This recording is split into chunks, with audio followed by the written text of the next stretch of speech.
Mentre mi bi mi mando dagbe amikudo le ehwenu sowe yanwa dalada bodon flisi detinji agabo je wen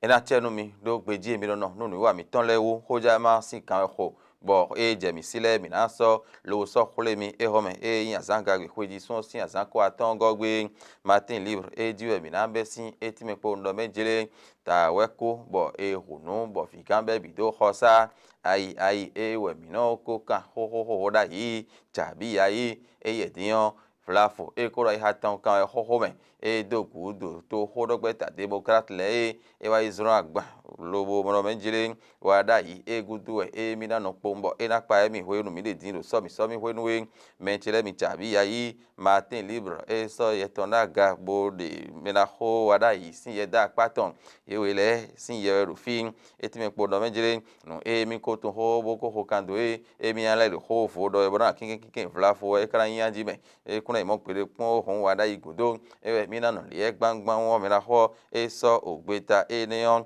ye me ime bo do gbe ron po ro fe do ko ku torun le yon matro mejele PAPC alizore tin bari wa ro ha e neon me a bo hore tin bo e ko ze wa ye to vi ro ha ne le me bo ko do lo ye me ya so da si le yon ye de afo bo hun kaka bo imo ye jinjan yin bo do gbo tin satin bo le nde gbon yo izonji bo tin me kaka so do mo je me tin yon martin libre ele do torun bo so ro kweton jin to horo gbe ta democrat odion nu renu a chade e wero kan yo yin wero fretin bo martin libre e do be men chelemin martin libre do po mo menje mg cp ogbeta e ni odin e yin kanunu wa ton yari adede no godonu wada italata o e lo mo ye de afomo nkoton martin libre se wo so ro kweton jin bi na so fraternité e hometon ton e lo mo e mo menje chabi ayi e ye dion wada itin o nu jon deso e bi akwan ton men do to horo sin ali do to mi fi do to gansi so e ma ko jabo asan ton ko kene ya hon wada itin pe to jogbe to da gbero pone e kule bone bo fraternité e do enion me mechele min o e ye jo enion do wono menjele paul hun pe sin ho e mina do fcb ne kan si so ro po to gan ton wo ja ru kon don e sin ye cameo me la ho di do benjire e do mi lu kan je we yan ye me a mi le yo mi na pon igan ye me no jazan e foro do dialysis ne e ni otiyan e mi na pon igan bo gege tin bo ijinu kun no yin to mi ton me sin dokun le yo e mi na so da jo hon e do to e hon bo fraternité se bo so ro kwetonji polo hon pe ti me do benjire we ba plon sin ali no e mi kun ro na on e lo pali yo me ne men fraternité e do enion fraternité ro po le mo democrat le ti me do benjire a chadi podo hun le te po tiyan men chele mi asa dan e lu e de fne ni yo we tenu fogbo e ka ja flafo aji fraternité e we do enion la nouvelle tribune te hude do lo bo ti me po do benjire no e ho hengle gba kija abi ye barabara e na clame yo e we ko ro tenti e ton flafo boro nu gbaji nu gba enion diyan e po da do democrat le sin a hwameon le mi so lobo do bonane ne diyan e do gbe tesen do hun we e ti men benen to mi ton fi yo do to horo sa lindo po men democrat horo mi dia chabi ya yi e yo do guru to horo gbeta enion da yi diyan horo mi at wada yi e gudu e me la horo gbangban bo nouvelle tribune e hometon yon e le so e orlando e kweton ji l'emblème du jour e lo mon e ton boy mo wada yi lo e yo kun idi alavo vile e po ye we no po bo hora siton yo e ti benu ye we ma home vi e lo kun idi alavo finele minat ndo menjele ne kara gbon bon kweti huri sin ali no o ko e na si fogbon we do mi ton le jibe na no zan e ne le bi huyo akwezin kanali do ro to me yo ne yo e da on blo titengbe ton to mi ton fi yo wara idopa mo nko to men chabi ya yi e din wara igudo e we e no bo te ko ro gbe pa no me ra ho lo ho te ko no te amen l'emblème du jour po mo no menjele o hun le te podo a chari po e no ho do gba sare na gbo do ho e ni ogbo ye yo ni gbo imo po mo ni ho ni fo mo yin gbegbe e ka ja fla fo aji men le meilleur e hometon lo wa e ti me po do menjele nugbo do nu gigitin bo wada yi ero na blo no ko ina si hutin le na wuli bon ton pe fo legbon e le na wa nde gbon e yo e do ene bi hu do plon jala ho men monto gaga glele no ibi su ne on bo plon jala vo vile no zan do beni tu me fi yo o do poro kan re ko mo e sin apa e we ya wada yi e do no plon ji ala ho vile e ti me po do njere chonu zo sun ho emi de ti on na wa ton do ina ko mo monto gaga glele ne on bo na je sin zanji do to mi to me fi do plon ji ala ho sin apa ho men na siara e mo mono menjere nungbo ho ene e ndi do to do to me na ho wada yi e do ho de ka do gan si so to gan ton conseil do ediyan nya e ko te avoda e no me ra ho bo ra gbon fere hon wa yi mon jen e ko ro yin vla fo aji no kan bi emi ne do o hun le te ko do a cha di ko tiyan no mon ko ton diyan asa dan dan ro fine ne kran gbon anji we ma teme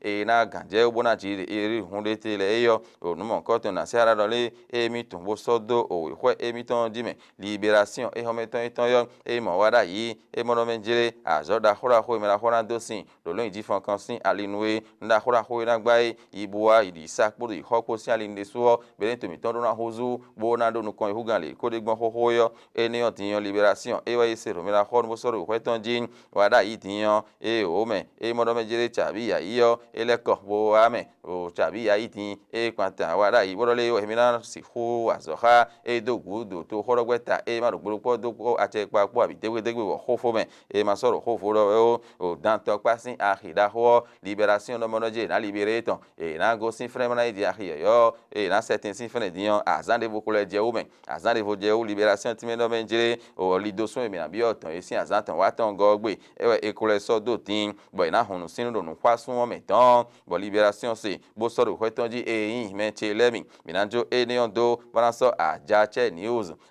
news de suo me che lemi e ti me po ndo menjere romia de wada yi plan ji ala vo vile pe kwa hoso e do hodo fene bo pa tin gla do menji do jiride e de su e na ye we ma ho men vi plan ji ala vo ton enele do fene ho me hun ye de su ti te ngbe bo ajache news e do ho enion no e do jije democrat lesin apa ho din eric hun do te podo achade po àwọn enion e ye me agbon zen enele ton diyan ho e tenu fo do gbe e ka ja fla fo aji o men che lemi no mo ko ton diyan e o kun sin ho no blo play goro ton din ro ku torun po ye me nu kun de teme to horo gbeta nele ko be sin gbe ne gbe diyan adonja ijen ko dan ji ajache news e wa enion do e men che lemi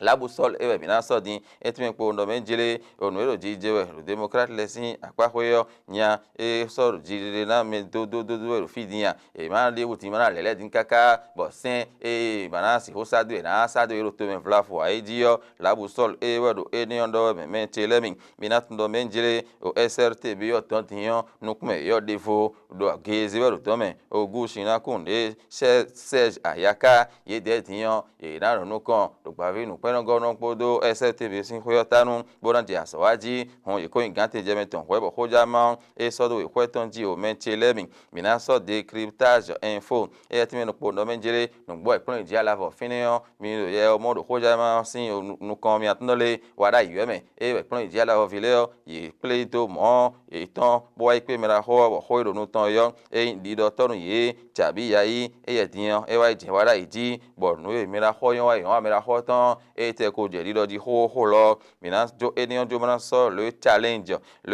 e ho meton ti me ko no menjele nungbo me gi mi to pe diyan le o chabi ya iblogbon bo wa je wa da itiyo afomo ko ton de gbe di e ka ja fla fo aji do mi na ho do le gbe yonu san gbe diyan e gbe asan ga gbe yo ho e do mi si yo e mi na indi do to me bo to bi to si yo ye na yin si se to mi si yo mi lo mo mi na se do onu mi ton matin libre e ho meton yo e di mi na le vol ko a e soro ikweton jipo ndo menjele ne e kan blogbon bonu kon ina si hotin yanjiyo e ro kan ton ho e menjele mi bo lu de ji do natin do so mi sin ale to vi do natun no le e mi na ze ho e bona idi to vi dagbe sin afo nu mo ko ton e ne so tin do e do blo e bonu nu kon university hotin do ali e ne onu menjele mi nu re nu a chade e ye diyan e wa yin democrat lesin gan ko mo hofo e ri ko hunete e ga ko ro gbe inu nu mo ko ton ya men martin libre e do ho e ne ho menjele mi ena chen do kporo mi ton nu e hoja maleo ye henu egbe azan gagbe e yin hoji sun sin azan ko aton gogbe yo e do tenu mi e je mi ko de ne hoja ma hoje we hon e iso